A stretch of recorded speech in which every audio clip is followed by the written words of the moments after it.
Hello. It's really great to be with you again. Just sitting here in a vineyard, looking forward to talking to you a bit about another one of the great I Ams. I am the vine. And a lot of the I Ams had to do so much with relationship to God and Him pulling us into relationship. This I am the vine, is asking us to remain in Him. And this is the last I am we will be going through in this study.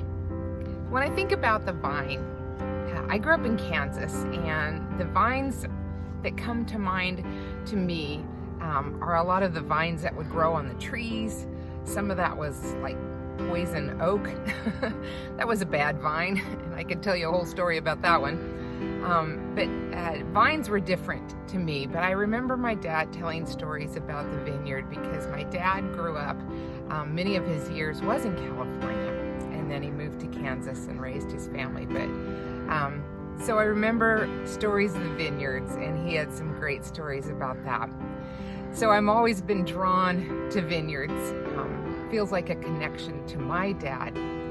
Interesting that the vine is the illustration that Christ used to bring that connection to His Father. And in John 15 it says, I am the true vine. Now there had been some illustrations in the Old Testament. The vine then was speaking about Israel a lot of times, as the Old Testament's scriptures would state about the vine. It was speaking about Israel. Now He is making a new illustration, a new picture. He says, I am the true vine, and my Father is the gardener. He cuts off every branch in me that bears no fruit, while every branch that does bear fruit He prunes, so that it will be even more fruitful.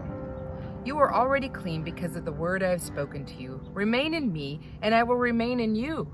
No branch can bear fruit by itself. It must remain in the vine. Neither can you bear fruit unless you remain in me. I am the vine, you are the branches. If a man remains in me and I in him, he will bear much fruit. Apart from me, you can do nothing.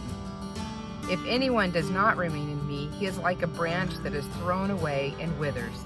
Such branches are picked up, thrown into the fire, and burned. I thought, wow, that's kind of harsh. But you know, as I was studying vines, and particularly grapevines, one source said that the vines that you cut away, sometimes they are diseased. And so you need to even clean your pruning shears in between each cut, and then take those bad vines and burn them in a separate place so they can't infect the other vines. We want to keep them healthy and strong.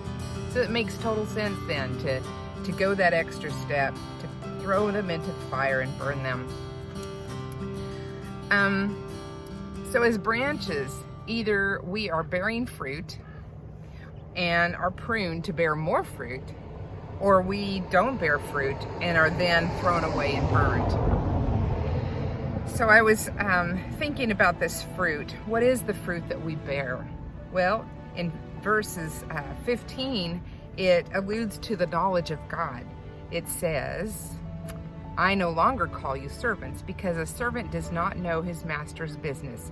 Instead, I have called you friends, for everything that I learned from you, for everything that I learned from my Father, I have made known to you. So the fruit that we are bearing is the knowledge of God. And then also the love. There's a whole section about God's love. As the Father has loved me, so have I loved you. Now remain in my love. If you obey my commands, you will remain in my love, just as I have obeyed my Father's commands and remained in His love. I have told you this so that my joy may be in you and that your joy may be complete. My command is this: love each other as I have loved you. So the fruit that we bear is that knowledge of God and being His disciple. And out of that, we bear the fruit of love. So I was looking more about these vines. Learned that when they are pruned, usually in the wintertime, 90% of the branches are pruned back. 90%. Reminds me of my peach tree. So we have a little peach tree, and really has amazing yummy fruit. And every spring, when it starts to get all the little peaches on there, there's just scads of peaches. And I'm just thinking, oh man, we're gonna have a great crop.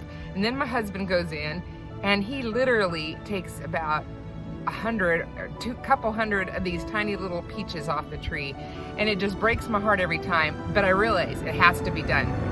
And because it has to be done and because he does it, the ones that are left become beautiful big fruit, and we enjoy them so much. But it's always hard. It's always hard. I see them all on the ground, all the ones that he pulled off. And I'm just, I wish we didn't have to do that. There's so many peaches on the ground. It could have been our peaches.